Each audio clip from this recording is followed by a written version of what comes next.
In camera one, two. All right. And we're recording. Sweet. So, good morning. Good morning. Good morning, Miss Navajo Nation.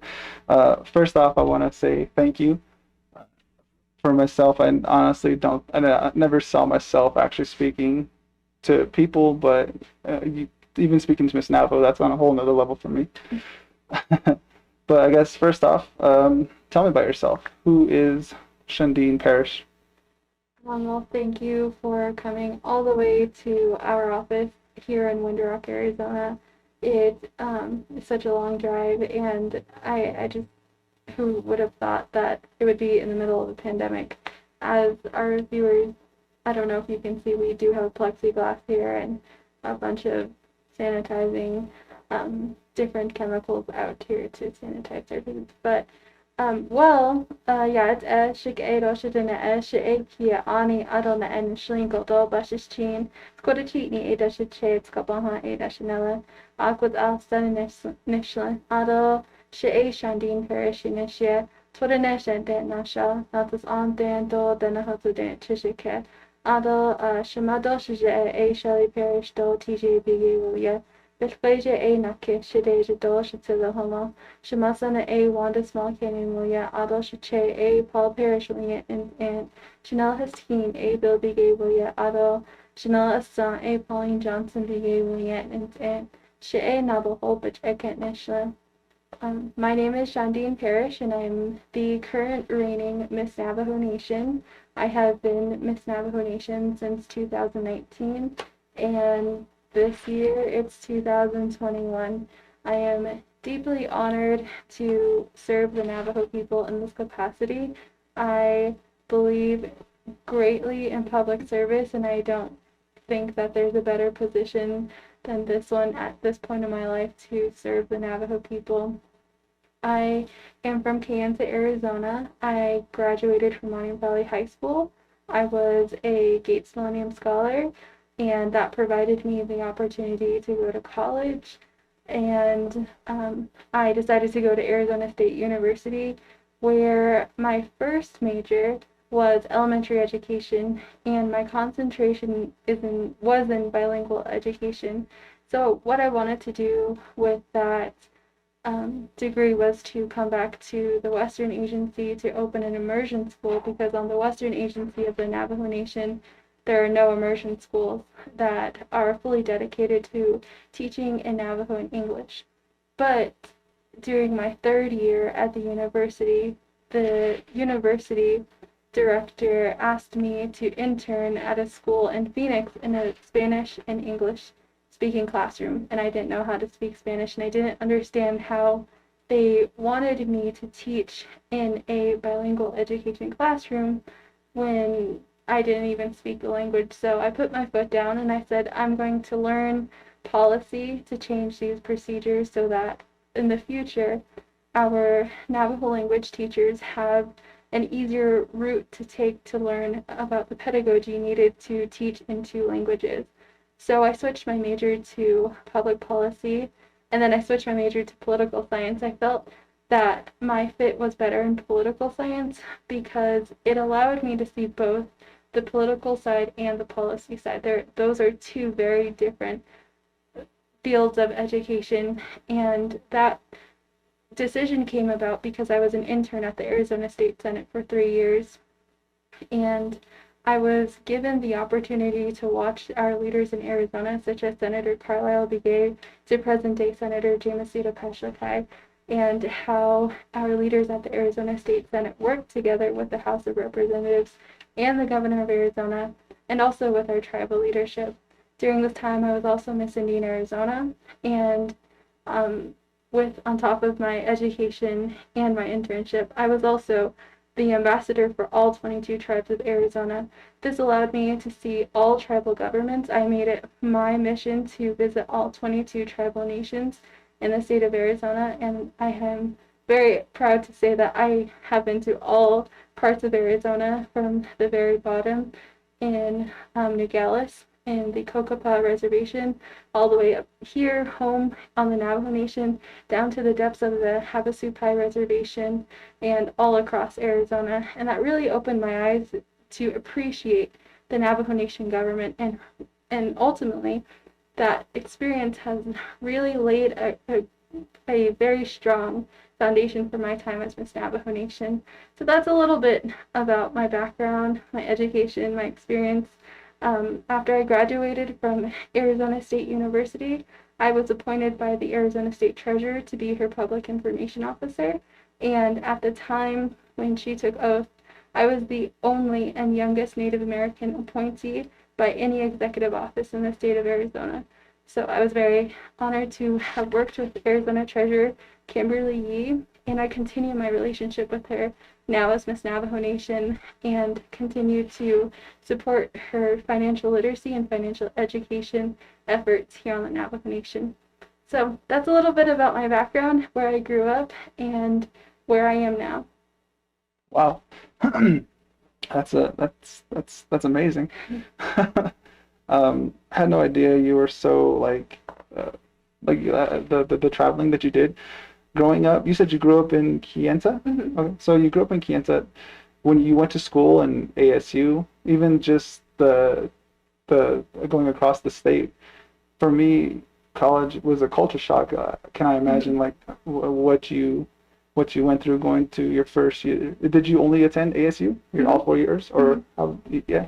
Sure. I was actually 16 when I graduated from high school. Oh wow. And I was in the dormitory at age 17. So not only was it a culture shock and a huge shift in environment, but for a 17-year-old, I would not recommend entering college so young. In retrospect, I think that if I could do it again, I would definitely go to community college first. If anything, I would go to Diné College first. I think that there's a lot of value in our tribal college, and but the path that I chose really helped me gain independence. I'm the oldest child and oldest grandchild in my family, and for those that understand that, they know that there's a lot of expectation put on you so that you can pave the way for your cousins and your siblings so that you can help them along in the future. Yeah. Because for many of us that are the oldest in our family, in today's age, we are the first that might go to college at all. Yeah. And so that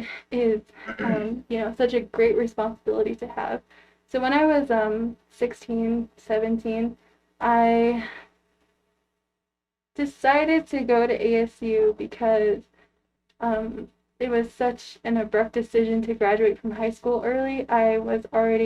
I finished all of the math and science courses at my high school by the time I was a sophomore. So I started taking high school classes in middle school.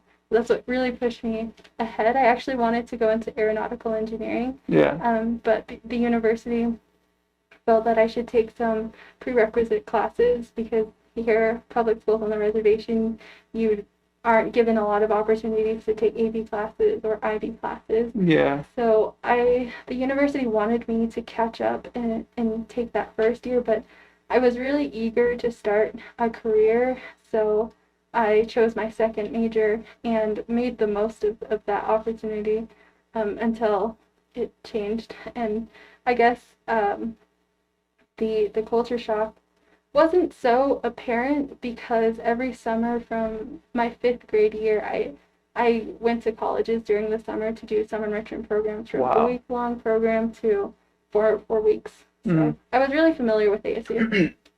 That's awesome. One thing one of my teachers told me in high school was that college isn't for smart people; it's for hardworking people. Do you think that a lot? Well, I don't want to say do you think, but I feel like a lot of the reasons why we have like such a low graduation rate as far as secondary education might be that culture shock I was talking about. What are some of the like struggles you had to go through as far as perseverance? As far as getting your degree. At 17, that's ridiculous. Did you have your own apartment or? No. Oh, okay. I stayed in the dormitory. So that was, if you've ever stayed in a university dormitory, you know of the different pressures that surround you. And I graduated with maybe two other kids that decided to go to ASU at the same time that I did, and we were all in different dorms across the university. But I really took it upon myself to have that university experience and not really cling to who I already knew. I Yeah. wanted to be exposed to what other people my age were doing, how their high school experience was, what was it. You know, even public transportation. I didn't have a car in college. I was in the dorm. Uh-huh. And figuring that out, I remember on Saturday mornings I would ride the bus just to figure out the route and just to figure out, okay, this is the most safe part of the day that I can take the bus, and Yeah. most clean part of the day probably, and figure out how to get to Chandler or how to get to Scottsdale or even how to get to Tempe Marketplace because that was the closest Target. So that, you know, that's a major culture shock when you don't have public transit to Yeah. depend on here on the Navajo Nation. Another aspect that I didn't really take into consideration was the distance back and forth Hmm. between home and here. I mean, sure, I think once a year we might go to Phoenix just for the state tournament, Yeah. but to understand that you're so close but also so far, and you have to build that self discipline and remember why you're there and Hmm. remember why you're at college and why you decided to go to college. Wow. How long after your college career did you step into Miss Navajo? I graduated in 2018 and I became Miss Navajo in 2019. Oh, wow. So it was really recent. Hmm. So I'm just curious, why Miss Navajo? Why? What made you? So when I applied, well, okay, that's a great question because when I graduated in 2018, I was at the Arizona State Senate. I was in my last year of my internship, and that year was an election year. And the Kimberly Yee, our current treasurer of Arizona, she was on the ballot for Arizona State Treasurer, and I had grown to know her very well Hmm. through her time at the Senate. She was the majority leader at the Arizona State Senate. She was a senator, and the reason why I was so drawn to her is because she's Chinese American, Hmm. and of the all of these senators are state legislators. She's one of the few that is a minority and is also a woman, and Hmm. she rose to leadership in the Senate. So when I was an intern, I drew to her as a mentor or mentorship, and I found her very our we had very similar principles, very similar beliefs, and I felt that you know if you know that was the best place that I could continue to grow. Yeah. So when she was on the ballot, um, we she was busy, and I was in my internship, and I had to make a decision before the next legislature began, which is in January. Hmm. And I felt that I was outgrowing the internship because I had just graduated. So I decided to leave just on faith, on a leap of faith. I had no position lined up. I had nothing prepared. I had no idea what I would do next. I just knew that I was outgrowing my internship. So I left and I didn't tell anybody. I mean, at the Senate, everybody knew, but I didn't tell the treasurer Yeah. until a week later. She called me and offered me, you know, said there's a position open on her team and that I could interview for it. And so that was my first real job after graduating from college, a actual job, an appointment. And so that would put us at the beginning of 2019 before Miss Navajo Nation pageant. Uh-huh. So I had a real job, my first job out of college, an amazing team to work with. And I guess the bigger question is, why would I leave such a comfortable place to be Miss Navajo Nation? And it all goes back to the reason why I went to college in the first place. I truly believe in public service. Okay. I believe that in education, when I wanted to be a teacher, when I decided that I needed to stand up and be the change that I wanted to see in policy, when I decided to take the internship when there were no other Native Americans around me, and when I had to represent all of the tribes in Arizona, it's always been because I want to be that public servant. I find great because when I was younger, there was a great emphasis on coming back to help our people. Yeah. But I didn't really understand what that meant or what that looked like until I left the reservation, until I used everything in my power, in my resources to help the Navajo Nation and all the tribes in Arizona. So when I was there, an amazing job, I always felt called to apply to be Miss Navajo Nation. I had no expectation to win, first of all. I was aging out of the pageant itself, so I felt that, okay, well, it's my last year, and even across the Navajo Nation, people still remember the contestants, so why not? And also, pageants have always given me an aim, a goal to achieve something in knowledge, more to learn more about our culture and our language, and that, the Miss Navajo Nation pageant is the ultimate test if you if you really think about it that way. So it was another way to see at my age as a woman now, to see how I had grown compared to when I had left high school and I was on my own. And that was a real personal testament to myself, and that was the reason why I wanted to learn in my family. I'm the oldest, and I wanted to gain those skills so that I could teach my siblings. Wow. What about, like, what were the emotions like going through the pageant, as far as like putting in your application and then being in front of the audience? Take me through the emotions from the day one to being crowned. Sure. Well, it was very difficult in July before the pageant because I had submitted my application without consulting with the people I worked with and what that would mean, because I didn't think I would win. I thought I was just going to take a week off work and I was just going to just be back the next week and say I butchered a sheep, but I honestly didn't think I had a real shot, because I early on I had come to terms with my abilities. I knew what I knew, and that was the biggest part of July and August, was coming to accept what I knew and to be comfortable with that, and to know that there would be scrutiny, that there would be, I mean, not only for me, but all of the Miss Navajos before me. I heard stories, and I knew that I needed to be mentally strong. So most of the summer,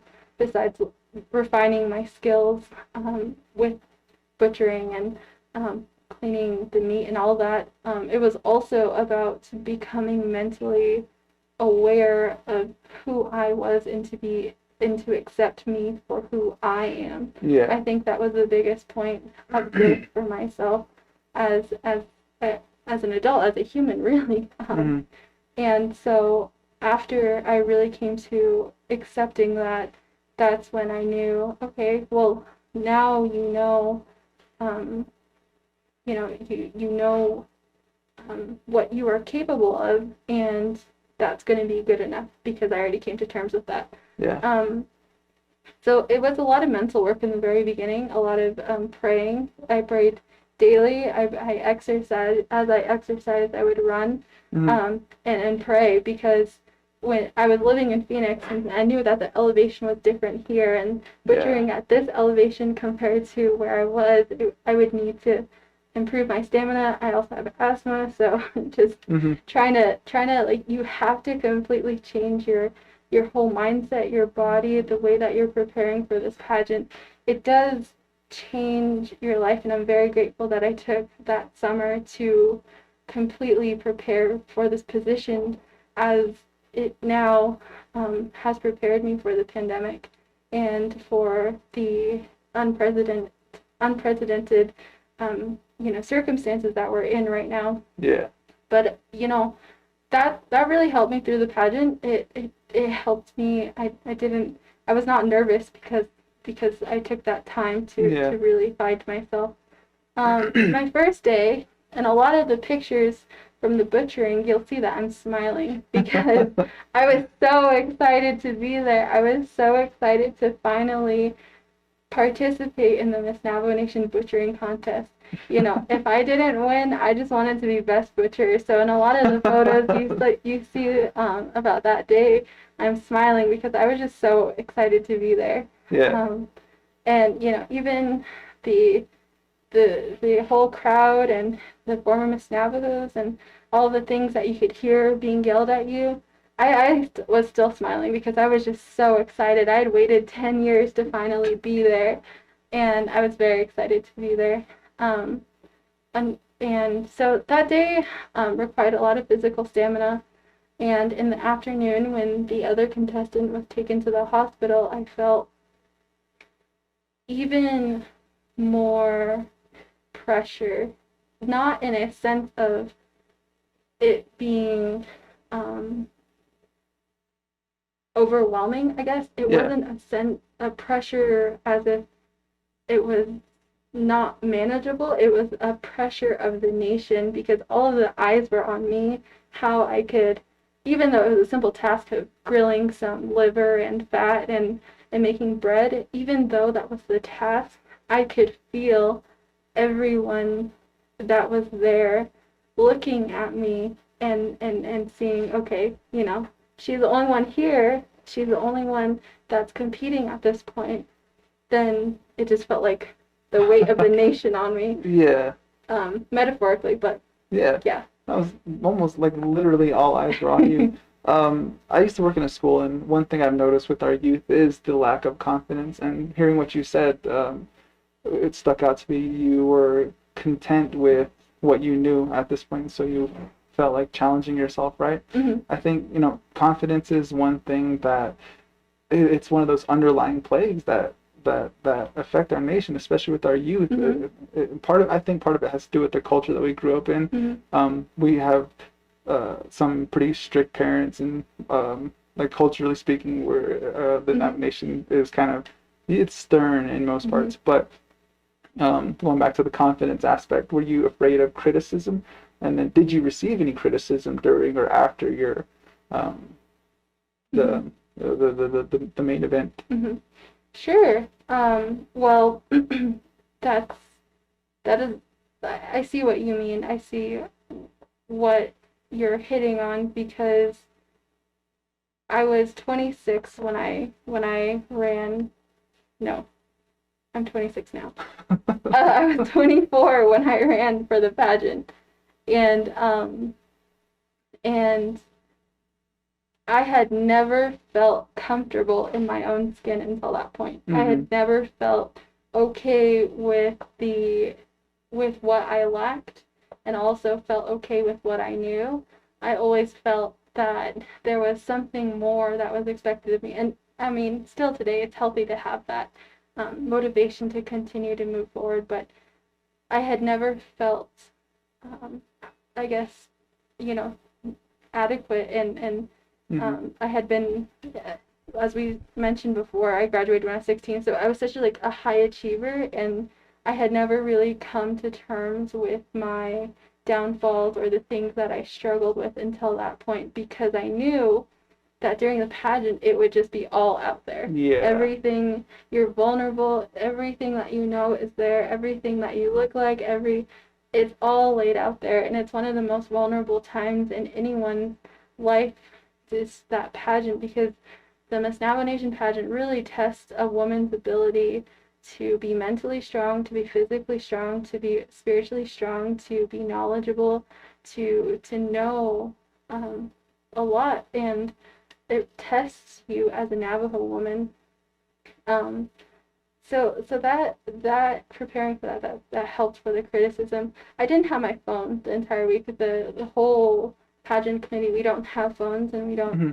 we don't talk about what people see. I mean, the only time that we get to interact with the public is when they're there. Yeah. So I have been blessed not to see everything that has been on the internet, and I think that's what is very different about the Miss Navajo Nation pageant today than it was Yeah. even 5 years ago. Is that Exactly. 5 years ago we didn't have social media, and if we had social media, we didn't have as large of an audience as we do now. Yeah. And so I am very fortunate to not have had learned or read or known about anything, because I think that preparing mentally really helped with the preparation for what I would come to, and even the things that I have seen. Hmm. I'm like, okay, you can say that, but I've already accepted that about myself. I've already know that about myself, and Yeah. even though you interpret it differently than I do, Hmm. I'm okay. And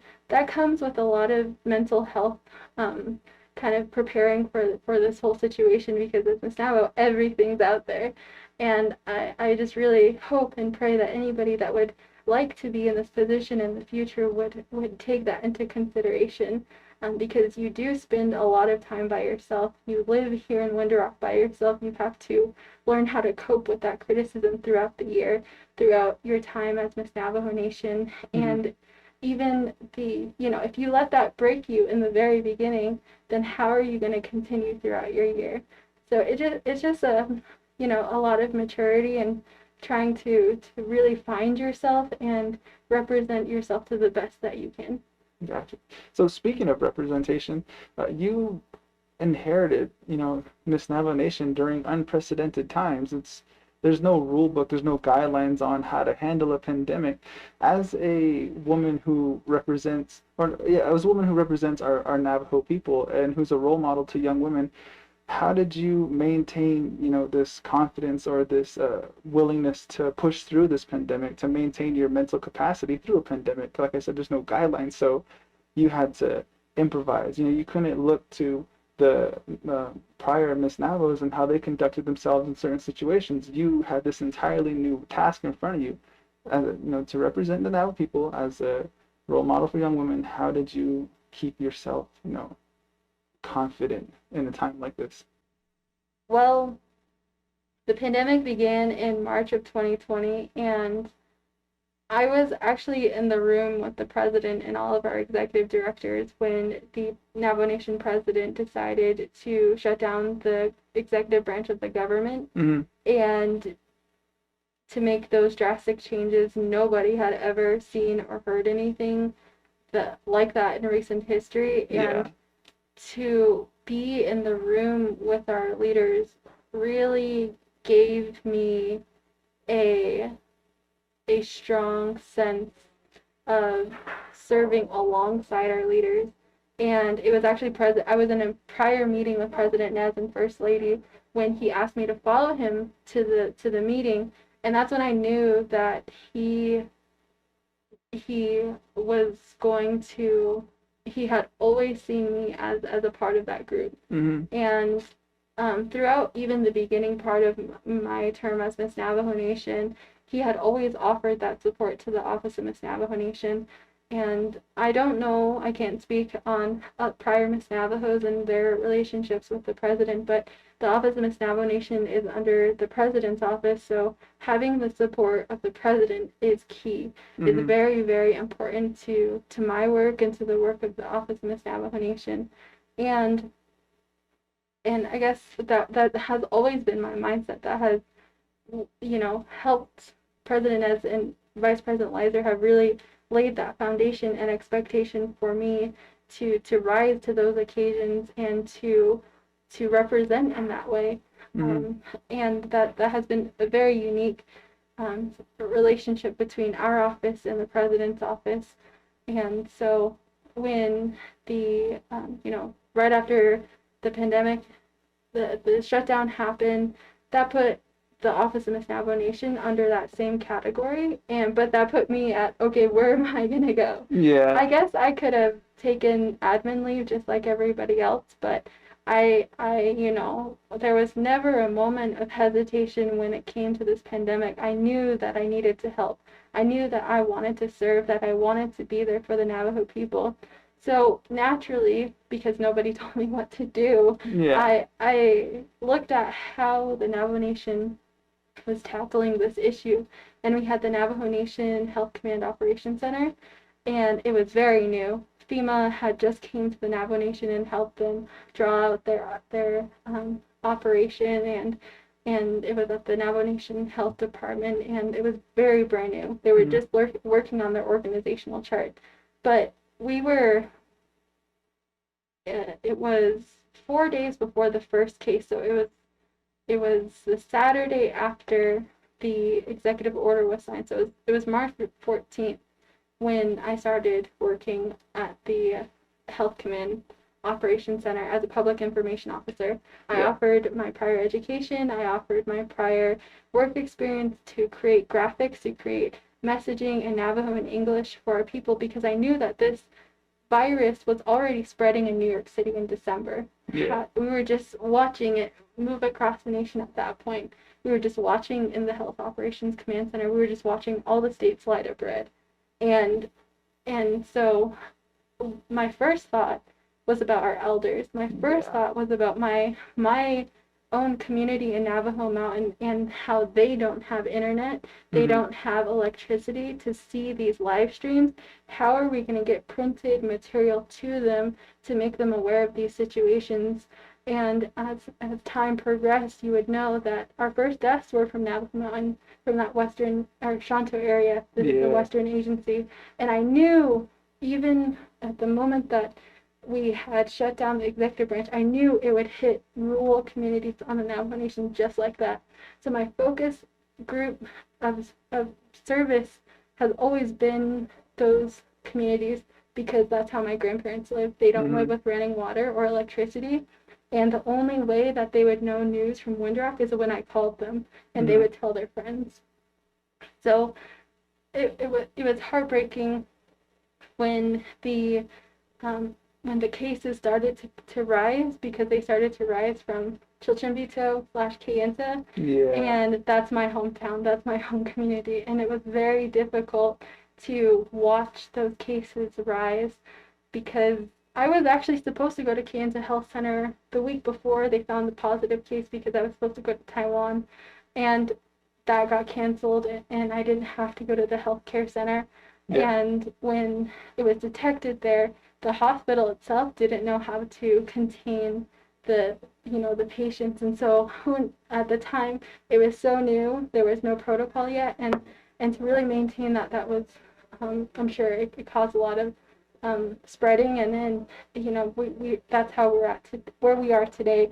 But it was difficult because during that shutdown, the president also wrote that in an executive order that Navajo Nation employees are not supposed to go from town to town.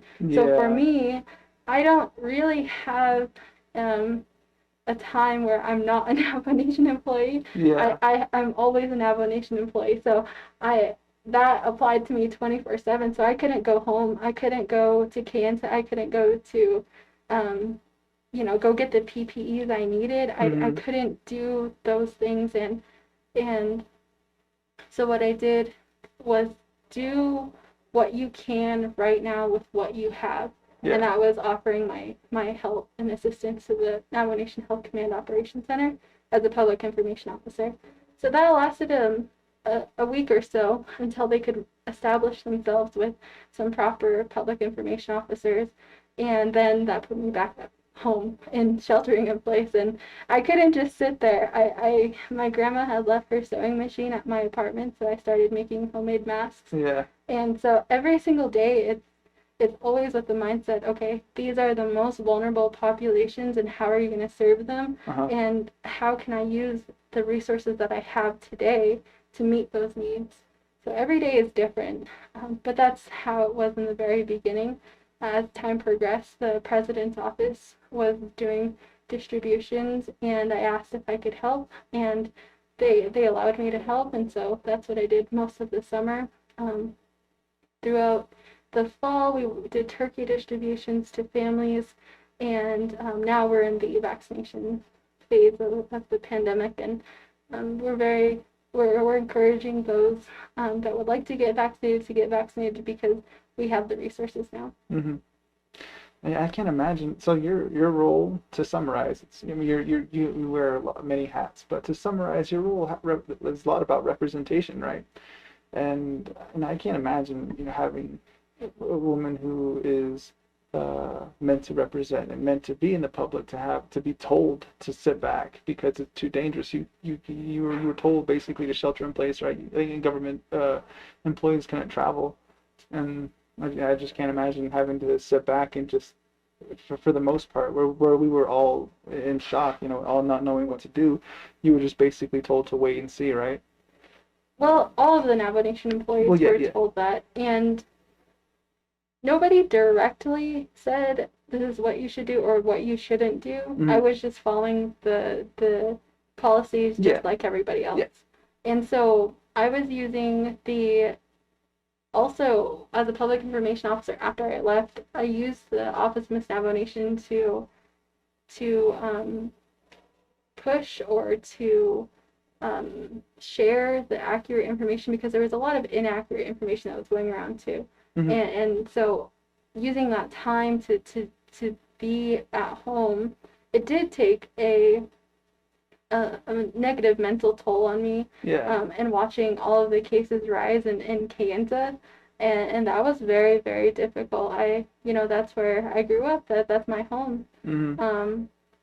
But it was difficult. But at the same time, I think what was simultaneously happening was that the president was going to hospitals, and he was putting himself at direct risk of catching the virus, and that's when I knew how real it was, how close it could not only come. It had no discrimination. Mm-hmm. We really had to take the precautions, and think about this not so hastily, not so quickly. We didn't want to jump into the face-to-face interaction so fast. Yeah. So a lot of thought went behind that, and fortunately, to this point, our whole team that worked on the distributions, no one has become positive because we took the proper precautions Mm-hmm. to prevent that. So, if you don't mind, I'd like to ask you, a step-by-step timeline, just to your mentality. What were you thinking and what were you feeling? So, going back to 2019, the virus was seen in November of 2019, but it wasn't announced to the world public until December 19. What were you thinking? How were you feeling when you heard that there was this new virus that could potentially be very deadly announced to the world? So I remember in December of 2019, knowing that it was not near Arizona. Mm-hmm. And we were going to Christmas dinners, and just like every Yeah. chapter house and the typical December on the Navajo Nation, and we were so busy. I was at the height of my events as Miss Navajo Nation, and it wasn't until January that I think that we took a more serious look at the virus. Mm-hmm. And the president, he created the task force to look more closely, the work group for the COVID-19 at the end of January. And I know at the time President Donald Trump also created the COVID-19 task force too, with the Department of Health. Yeah. So, but that wasn't in mainstream media. That wasn't put out there at the forefront to really alert the public. Yeah. But that's the whole issue about media versus information and stuff. But Mm-hmm. but it was there. The efforts were made by the Navajo Nation and by the President of the United States at the time, and so it was an issue, a real threat to the American public. So I guess it was there, and I was aware of it. But in February, I was in the midst of confirming a trip to Taiwan. So it really it put things more on a personal level Mm-hmm. instead of just thinking like, oh, it's a sickness moving, like just like the swine flu, but because I was going to Taiwan, which is south of China, Yeah. it made me really, I guess, monitor all of these things more closely Mm-hmm. about how internationally we were working with other countries. So I was already I had a heightened alertness about how it was spreading between countries until it was the week before March 13th. That's when the trip was canceled, and that's when we went into full shutdown. Yeah. So I guess, I just dropped everything, put everything that I had planned, everything that I had been learning, and applied it to the situation on the Navajo Nation. Mm-hmm. And then, in March and April, like you said, the shutdown began and everything was put on hold on the nomination. There was the curfews, the weekend curfews. Going into August, summer was canceled. Everybody Mm-hmm. was mad. Me and my wife, we had we had trips to California planned. We were going to visit Yosemite and things like that. We're actually planning on doing that this year. But going into August, August of 2020, um, hearing that kids we're going to have to go back to school online. What about that? What were you feeling hearing that about our youth? I felt that was the safest decision to make. I think that online learning gives an inside look to how charter schools are operating. It gives Mm-hmm. them, not only the kids, but the educators an opportunity to see how other different types of schools are teaching and how they have adapted to the situations. I hope that the students also see that online school as an opportunity to make the most of yourself instead of just letting it be a barrier or a hindrance to um, maybe your perspective on the world or your life. You can make the best of the circumstances that you can, Mm-hmm. and that has been my message to the youth this far, is that we can't let this pandemic stop us, Mm-hmm. and that we need to continue to move forward with our life, because I have, I guess, had to deal with that personally, because I have to think about, it's a great honor to be Miss Navajo Nation, even for 2 years at that, but Mm-hmm.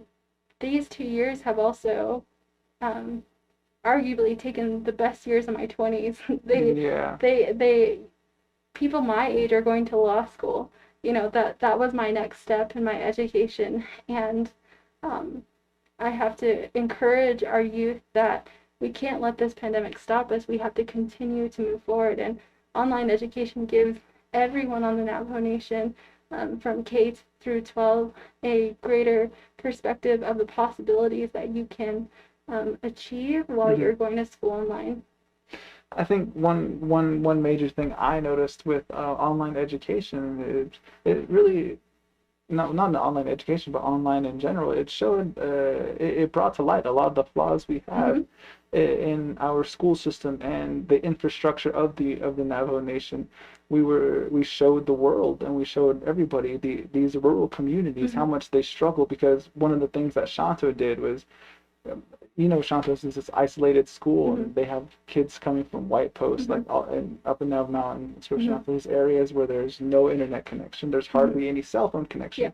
So one of the things Shanto had to do to combat this was they actually put their assignments on hard drives, and then they Mm-hmm. drove the buses out to deliver these hard drives, and Mm-hmm. I think once a week the parents would return them. So we had to improvise in that Mm-hmm. sense. I think this pandemic showed us the flaws in our Mm-hmm. infrastructure, but this I hate to see silver lining in a time like this, but it it had to force us to move forward in a technological Mm-hmm. direction and not by walks, but we had to leap into this technological this technological advancement. Do you know what I mean? Yeah, definitely. I see what, yeah. So that is true. I've been very fortunate as Miss Navajo to see our infrastructure grow. Mm, I've been to many ribbon cuttings this year for the Choice Wireless Towers yeah. and for the Navajo Nation CARES Act electricity extensions, and even for the roads being built this year. And at first, I looked at that. There were during the fall, there were a few interviews where they asked me about it in a negative light, but I think that it is positive no matter what you think of it. I think that the outcome is positive. It is unfortunate that it did take this Yeah. long to for a lot of people to finally have electricity and finally have internet and Yeah. finally have those resources. I think that it is very, very unfortunate that we had to come to these circumstances for these resources to become available. Mm-hmm. And I think that this can shed light to how quickly our leaders respond. This is, if you take a deeper look at how the funding is resourced through the Navajo Nation, you'll know that it goes directly to the Navajo Nation Council. Mm-hmm. So how, if you really wanted to look at policy and to look at a timeline, then I would take a deeper look on how long it takes the Navajo Nation Council to approve an extension Mm-hmm. before the pandemic and now. True. That's a very cool, interesting comparison. I think I would love to see statistics on that. So during the beginning of the online education phase, like in I think it was July, August, and September, we actually I didn't say wouldn't say we got a hold of the pandemic, but our numbers began to decline, and there was this idea of hope that maybe things were getting back to normal. Maybe like, and this was on a global scale, not just the Navajo Nation, but after September, I think it was this second wave. We called it the second wave began to hit, and our numbers began to spike again. It got to the point where I think there was like 300 people a day that would be confirmed cases. What was going through your mentality after just hearing that our kids were going back to school, we're getting a grasp of this pandemic, and we're getting a hold, and we're developing a routine, and then only to be heard that cases are beginning to rise again? What were you feeling? The second wave, we were entering into like holiday season, and um, I think that I was I was a little disappointed because we had the proper information available. We were 6 months into the pandemic. This this pandemic, any sickness, any virus is preventable. Wash your hands for 20 seconds, wear your masks, sanitize hard surfaces, be aware of your environment, be aware of where you live, how often you're out in public, why do you need to go out into public, be aware and clean and have that cleanliness practice in your home. But I guess it was a little bit of disappointment in myself, maybe because I had not voiced enough on social media, maybe that I wasn't strong enough, or I had continued to be so so firm about it on my own social media. And also a disappointment in how not only myself, but maybe the rest of the world was perceiving this pandemic. We got very lazy. We got very comfortable with how we were living, and maybe let up our guard too soon. So that was kind of my initial impression of how the numbers were rising. And I don't know if people that have not been or experienced or heard stories about the people that have had COVID understand the severity of these conditions. I have asthma, so I take this very seriously because I know how it feels to have an asthma attack. I can only imagine what it feels like to be on a ventilator or to have the COVID-19 symptoms. And even if you beat COVID-19, you still have underlying conditions that will carry on. And, this is a new virus. We don't know what the new variants carry. We don't know what how it will change you. People that had COVID-19 in March of 2020 are some of them still have symptoms and issues today. Mm-hmm. And I think that is always the mentality that we should have during this pandemic until we have a complete cure Yeah. of the virus itself. So, that was, I guess, how I felt during that time. And I just worked even harder to get out there and to be with the president and to show the support to our people, to remind them that I wasn't going to back down, that I wasn't going to go stay and do nothing. Mm-hmm. Being out there with the distributions and on the live streams, I hope people know that I care about them, Yeah. that I love them, that I am willing to put my own health so out there so that they can know that we support them, that we are right there with them, that we encourage them to wash their hands so that we can save as many lives as possible. Definitely. And so going into the holiday season, we had during the election time too, it was announced that there was a vaccine that was 90% effective. It seems almost poetic that during an event where, not an event, but the second wave where our cases are just rising exponentially once again, it almost seems poetic that a vaccine was announced during that exact same time. Going from this dreaded feeling, what were you feeling once you heard that Pfizer's vaccine was 90% effective? And to put into comparison, the flu vaccine is only 60% effective. This 90% effective, developed in a 1 year time span, is amazing. It's unprecedented. And I think it's hugely overlooked at this accomplishment that we've done as in the world. Hearing this 90% effective vaccine, what were you feeling? I couldn't believe it. I couldn't believe how quickly it was available to everyone. Because you've heard President Trump say over and over that they were working on a vaccine, and you take what he has to say with a grain of salt. And so you're like, okay, well, yeah, well, maybe is this something that was affected by the campaign? Was this something that he was saying because of elections at the time?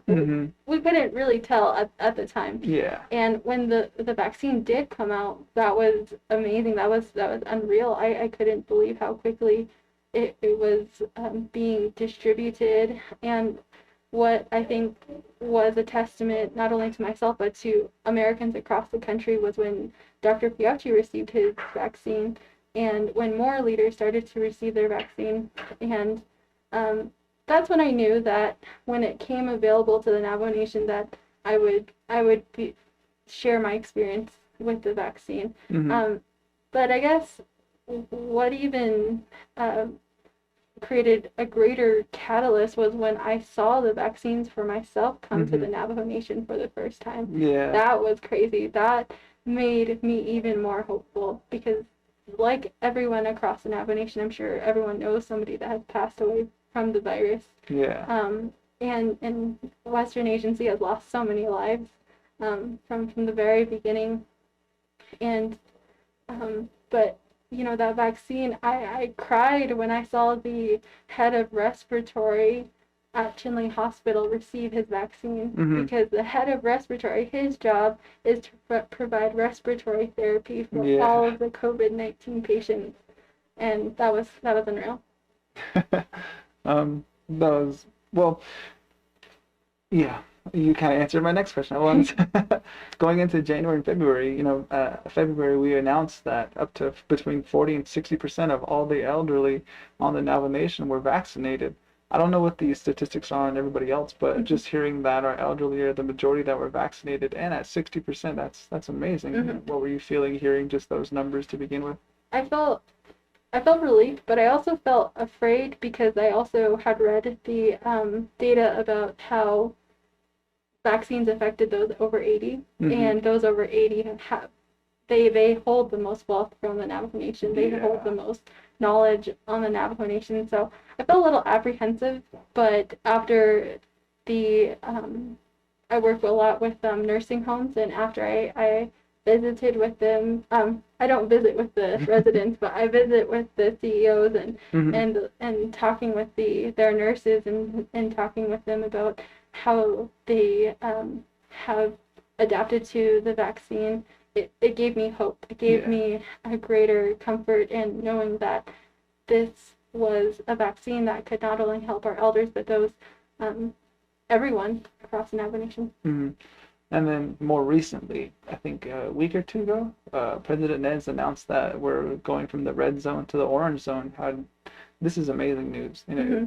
I actually watched Paige play against. Oh yeah. Yeah, it was awesome. Like I, I'm not very emotional, but walking into the gym, seeing people in the audience, seeing our kids playing, our student athletes playing the game that they love, seeing these emotions, you could see them, you could feel the emotions walking into the gym. It was this idea of normalcy coming back, and I don't want to encourage people to, this complacency, like we should calm down, but Mm-hmm. just seeing that this, we in hearing that we entered the orange phase, it's this glimmer of hope. It's getting brighter. Those were some emotions for me. How did you feel?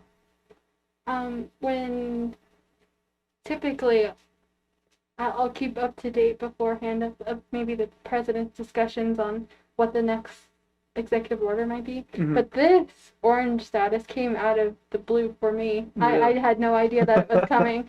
And I know that for the longest time, a huge um, entity that has taken a great hit during the pandemic are our casinos Hmm. and our enterprises.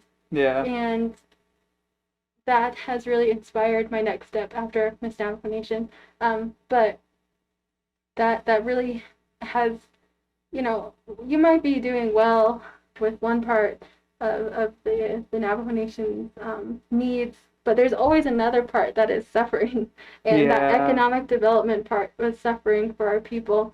And that term economic development, that seems like it's a Western term or maybe foreign to the Navajo Nation, but economic development affects our people's jobs. That's Hmm. how people get paid. That's how Yeah. people can provide for their families. So this is not a struggle for the enterprises or for the casinos, but for the Navajo people that have the jobs that help these functions run. Yeah. So when I saw that the Navajo Nation was ready to enter the orange status, I was very excited. And in the Navajo Times interview that I did last week, in the last paragraph, I mentioned that I was excited and willing to help the Division of Economic Development to put out messaging for a safe return and safe, Hmm. um, you know, I guess adaptation back to however normal we might be. Yeah. I didn't mean to worry. Like I didn't go off the res for the Page game I was talking about. Well, I guess Oh. Page is off. I went to watch this semi between Page and Gilbert. That one was more interesting because it was with community. Uh-huh. I enjoyed the community vibes. But yeah. So that was the timeline, and the latest thing we did on the Navajo Nation I saw was the candlelight Mm-hmm. tribute. Is that the word? Sure. Yeah. Okay. Um, or I hate to use gloomer terms, but can you talk about how that was orchestrated? Sure. Well, on March 17th, 2020, that was the first documented positive case of COVID-19 on the Navajo Nation. And on March 17th, 2021, here in Window, the Office of the President and Vice President lit up luminaires Mm-hmm. throughout the Navajo Nation Veterans Park. They lit up 1,122 luminaires Yep. to represent every single person that has passed away from COVID-19. And I, it was an event planned for the evening, and I didn't. It was planned within a short amount of time, and I don't think that any of us really had time to grasp the the full um, the full, I guess, engage the amount of grief that was tied to that event. Yeah. And we really wanted to create a moment where all of our people and all of the rest of the world could begin to to uh, I guess begin to fully accept and really to start our grieving process as the Navajo Nation. Yeah. And you know that is still a very important part of our nation's health, is to continue to remember and to continue to see you know what happened, and to accept what it is. And but the visual itself was a moment to reflect upon this past year, and to highlight the resilience of our people. And that was a key message behind that moment of silence, is that we are still here, that yes, we miss our loved ones, and yes, that we definitely wish that they were here with us, but we are still resilient. We're still going to move forward, and we're going to move forward in their honor. Yeah, it's 1,222. Like, numbers are numbers, but until you see a visual representation of what had happened and what was ravaged inside the Navajo Nation, I can't imagine seeing like 1,222 candles like that. That alone, that visual would be something, gut-wrenching. To put into perspective for those outside the Navajo Nation, Arizona was the #1 hotspot in the U.S. for a while. And then to put on a magnifying glass, the Navajo Nation, I think it's per capita, the Navajo Nation was the #1 hotspot in the world for a certain time frame, right? Um, it's when you consider that with the lack of infrastructure, with the living conditions and some underlying diseases that our people already do suffer from, it's heartbreaking. Yeah. But so to finish the COVID concept, what are some words of wisdom you have for our people to moving forward? I hope our people know that our leaders and our healthcare workers and our first responders are doing their absolute best to save lives here on the Navajo Nation, and that our Navajo people in turn also need to do their very best to continue to save lives. If we work together, then we can achieve so much more. And my heart goes out to all of the families affected by COVID-19. I will continue to pray for you all, and you are in my thoughts and prayers every single day that I am able to be Miss Navajo Nation. You all inspire me to do my work and inspire me to be better every single day. All right, then. Moving on from COVID, there's a lot of underlying diseases and issues that actually plague our Navajo Nation that was before COVID, and some of those things are diabetes, heart disease, obesity, things like suicide, and teen depression, things like that. What do you think are some of the reasons why our Navajo Nation suffer from some of these underlying diseases at a disproportionate level compared to the rest of the world? Well, those are very different diseases.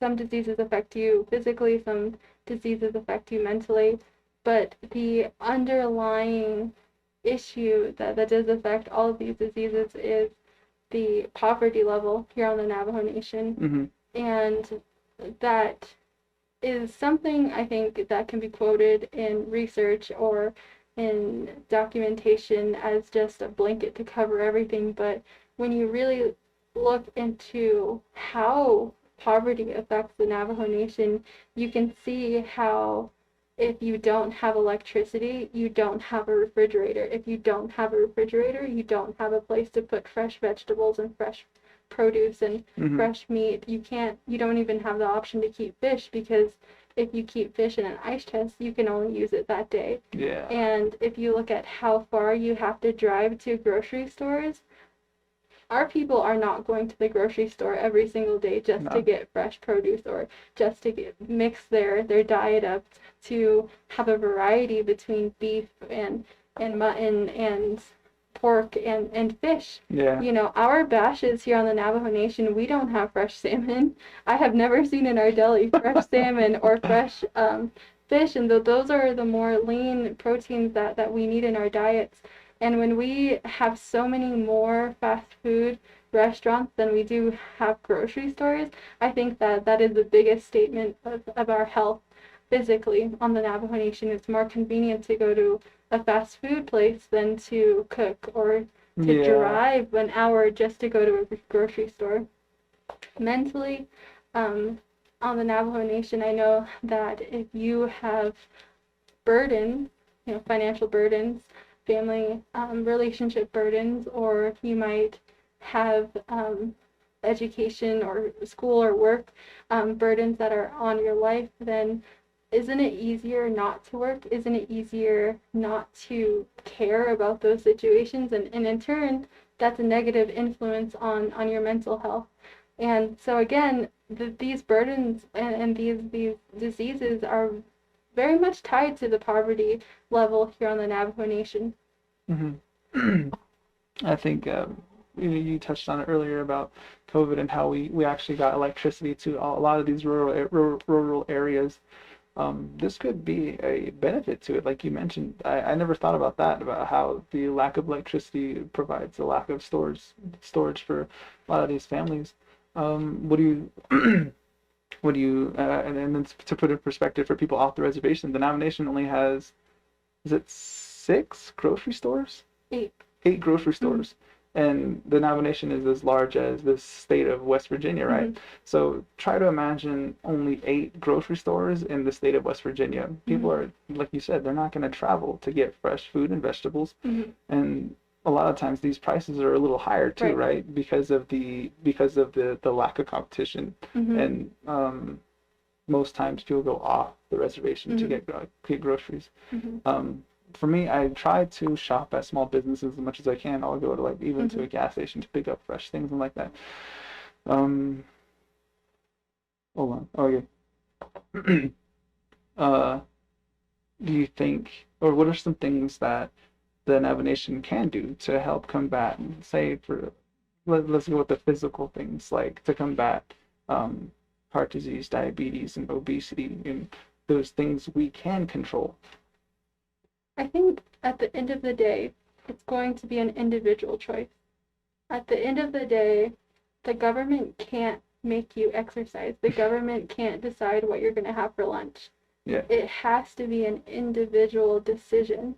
You know, I started to work out at home and doing the exercises over the internet because I wanted a more healthier lifestyle, because I knew I started to learn about what a fatty liver was. You know, those, even understanding what our organs do and having the information of how our body works, I think that's what really changed my mindset of, if I need to be healthy to continue to do my work. And you know, I think that if the government does play a role in people's health or in prevention of diseases, I think it's about education of how our body works. Yeah. You know, actually, right now, the number one cause of mortality on the Navajo Nation is diabetes. Yeah. Still, even through the pandemic.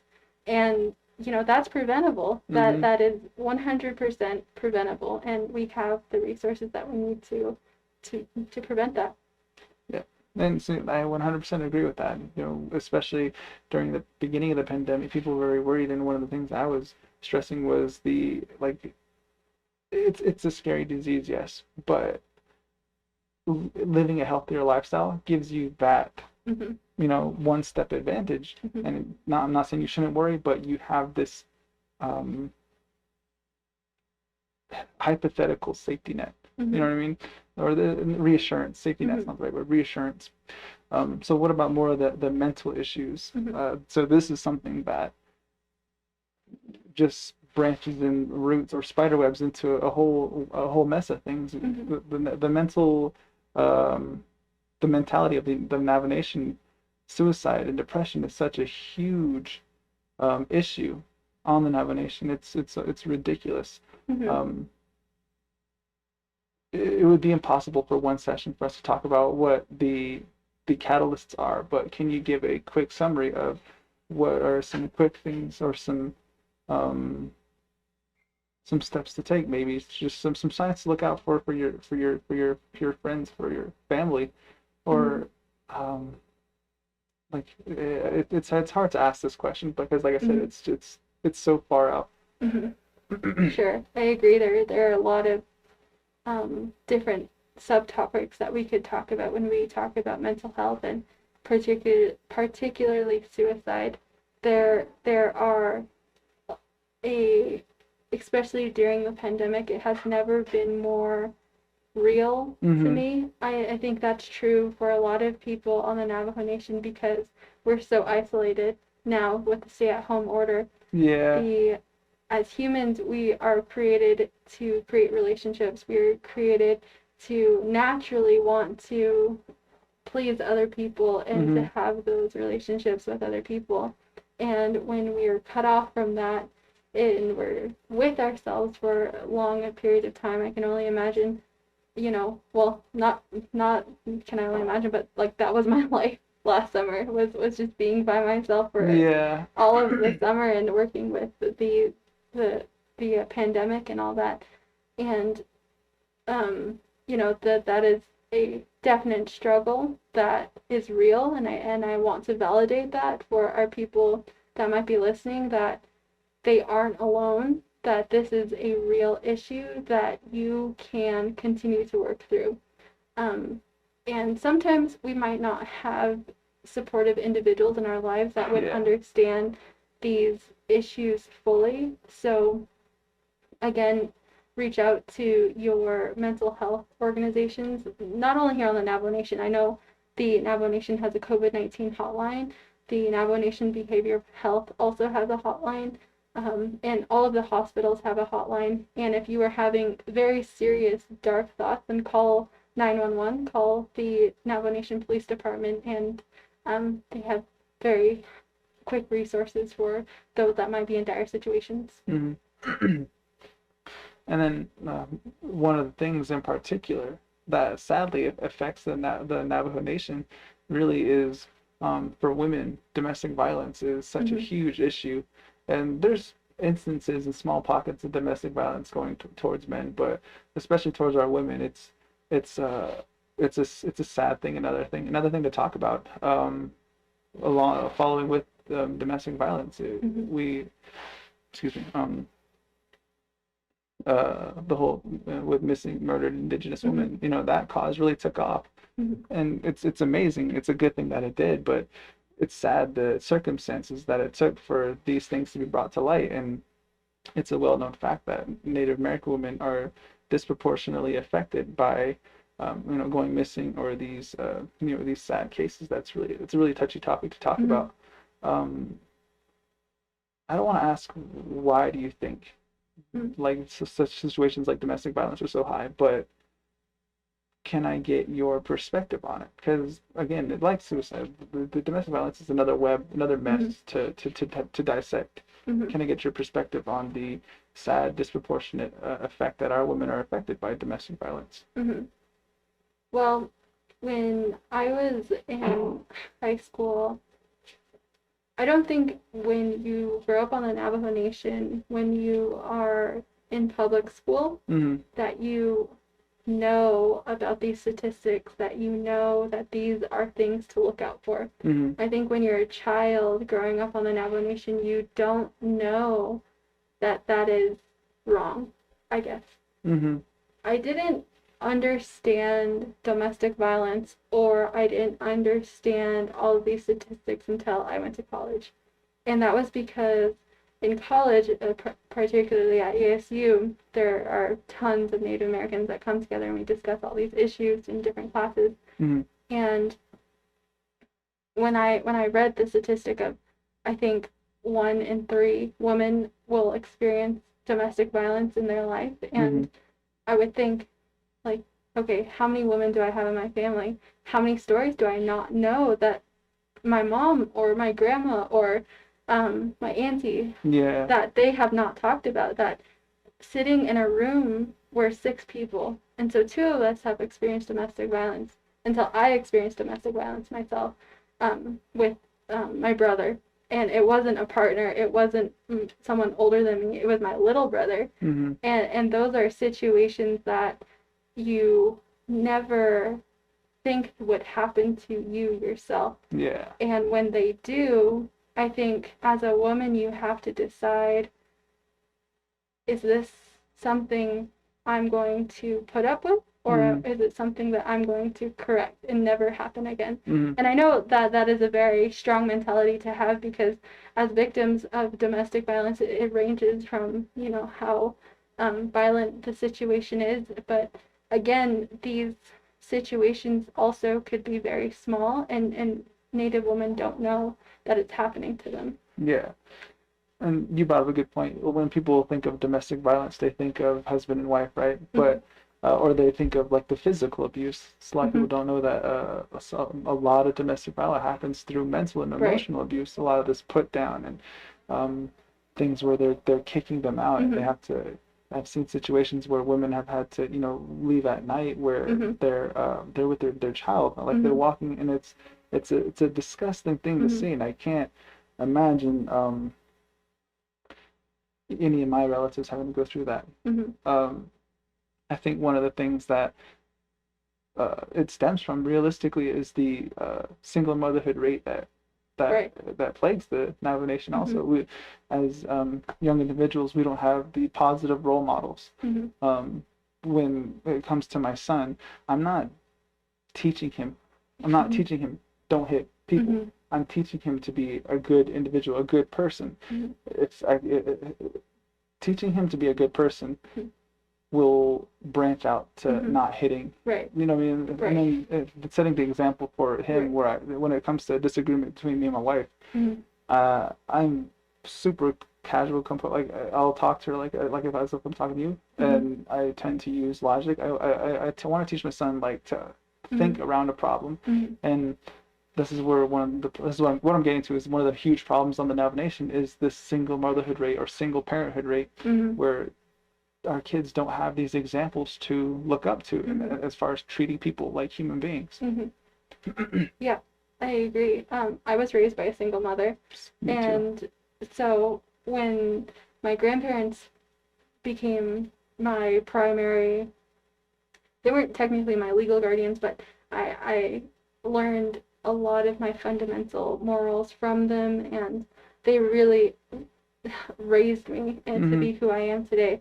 And I couldn't agree with that more. I think that I talk with my family a lot about how the men in our family are the paths that they're taking, and vice versa. I think that it varies from family to family. Maybe it's different for every family, but I think that the transition in how our culture from is changing, that is a huge that plays an enormous effect on the family dynamic on the Navajo Nation.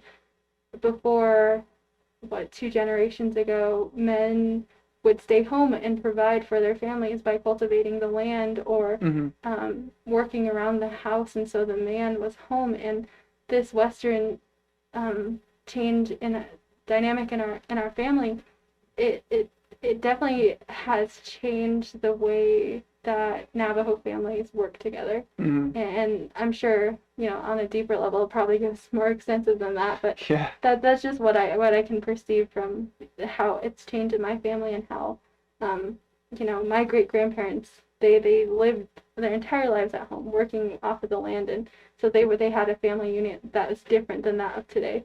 Yeah. So I'm curious, what are some, words you have for our young women who might be experiencing things like that, and not just domestic violence, Mhm. but like a lot of the things we talked about, like um, the depression, suicide, all the way to living a healthier lifestyle. As Miss Navajo, you are the role model for young women, and you do represent the Navajo Nation, and it's I think hearing from you again, like some words of wisdom to for our young women.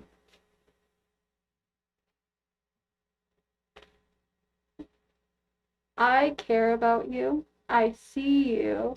I know that what you're going through is unfair. It is not in the time that you thought that it might happen. It might be changing the way that you look at your life today. But know that the situation that you're in right now will be over sooner than you think. And the help that you need is right in front of you. I know it's hard to see past your circumstances. I know it's difficult to look beyond the words that you might have heard or the things that you might have seen, but know that there is value in who you are, and know that I love you. Know that I care about you and that I see you, and I know what it is like to have your heart broken. I know what it's like to be disappointed, and I know what it's like to be to have somebody try to shred every part of your being to make you feel smaller, and you're not. You are worthy, and that you can continue to move forward. Thank you. Um, so you have this amazing segment on your Facebook. Mm-hmm. Okay, so and it's called Wednesdays with Miss Navajo Nation, a conversation with women in leadership. Can you tell me where did that idea come from? Where did it start? And then who are some people that you actually look up to? And who are some guests that you've spoken to? Sure. Well, Wednesdays with Miss Navajo started in December of 2020, Mm-hmm. and that was during the second peak that we were talking about. Yeah. And so, one of the creative ways that I wanted to keep people at home was I wanted to create a show that people could tune in the middle of the week and that people could look forward to viewing. I chose 4 p.m. because it was we were for the governmental Navajo Nation governmental employees. A lot of them were still at home, but it was also a time I think that people can choose to leave to work to go travel and go visit their families. So I chose 4 p.m. because it was mid-afternoon and it was a time that people could really settle into their homes for the evening before dinner, Mm-hmm. but also before you can go to sleep. So I strategically chose that time and during the second wave because I wanted to keep people at home, and I chose a topic, um, the influential woman, because I personally wanted to know what these women did. Yeah. I work with them. I work with a lot of them, but I don't exactly know what they do on a normal Miss Navajo year. I was planning to work with a lot of departments and divisions and learning about how they work with the Navajo Nation. Mm-hmm. So personally, I wanted to know what they did. But secondarily, I knew that across the Navajo Nation, I'm sure that there are not only high school students or young college students that want to know what these positions do in their government, or even professionals themselves Mm-hmm. that who would have known what the executive director of the division of the community development did. Mm-hmm. Taking the time to give our women in leadership a platform, a moment for them to talk, was very important to me. Yeah. As Miss Navajo Nation, I'm very fortunate to have an entire year to have this platform, but I wanted to share it with women that I knew were already doing a tremendous job, that have a more professional experience in what they do, and to learn from them. Mm-hmm. So that was the reasoning behind it, is also just to give an insight to our Navajo students that might not know what those jobs are. Some of the people that I've interviewed, the first person I interviewed was the First Lady of the Navajo Nation. Mm-hmm. So if you want to know what the First Lady of the Navajo Nation does, you can watch that interview. I don't think a First Lady has ever been interviewed like that before. Wow. And I interviewed the second lady. So if you want to know what the second lady does, then we can watch that interview. I've also interviewed the treasurer of Arizona, who I previously worked with, and it's a very interesting interview about her perspective. Her mom used to work with the Navajo Nation, and that was good to reconnect with her and learn about that. I've talked with Chief Justice Joanne Jane of the Navajo Nation. She is the highest serving female leader on the Navajo Nation. She's one of the three um, chiefs of the branches Mm-hmm. on the Navajo Nation. So that's really amazing Wow. to learn about her experience and about how she came to where she is today. I've Mm-hmm. also been interviewing the executive directors of the Navajo Nation government. Yeah. So if the viewers didn't know, the Navajo Nation president has a cabinet, just like the United States president, and half of them are women. Wow. And so, why not take the time to learn about what they do and how they do it? Okay. Yeah, so I love what you're doing. I love the segment realistically because it's part of the same reason why I started this. I felt like being so isolated on the Navajo Nation, we don't have a lot of role models. There's nothing we can look up to. And what this pandemic had taught us is that technology is this amazing way to get into networking. And so, well, like what you're doing is promoting here, and that's exactly the same thing. I'm promoting these voices. I'm promoting these little pockets of wisdom that I want people to hear, and I want our youth to understand that there's these role models we can look up to. Because realistically speaking, when I was in high school, and things like that, I knew we had people. I just didn't know who they were. I didn't know what they do. I didn't know, what their perspective was on a lot of these things. So, again, I really love what you're doing. I couldn't agree more. So, what was it? Now, I like to end our sessions with providing exposure to a lot of these things. Are there any kind of causes you'd like to bring light to? Sure. Well, look, let's see. If you would like to be vaccinated on the Navajo Nation and you are affiliated with a particular hospital, then look at the Navajo Nation Department of Health website under the COVID-19 tab, and you can look at who is giving out vaccinations this week. First and foremost, that is probably my most informational piece that I would like to put out there. The second is if you are a listener that would like to donate to the Navajo Nation, the Navajo Nation donation branch is also available. You can find that tab under the Navajo Nation Department of Health website. The Office of Miss Navajo Nation is continuing its function through the pandemic, and we haven't ceased, and we're very excited to continue to serve the Navajo people in the best of our abilities and the best way that we know how to. And you can follow the Office of Miss Navajo Nation on Facebook. We post weekly updates of the different things I'm doing or different governmental agencies that we might be supporting. Also, I have an Instagram if you would like to see what I'm doing on a daily basis. My Instagram handle is Shaandiin Parrish. That's at ShaandiinParrish.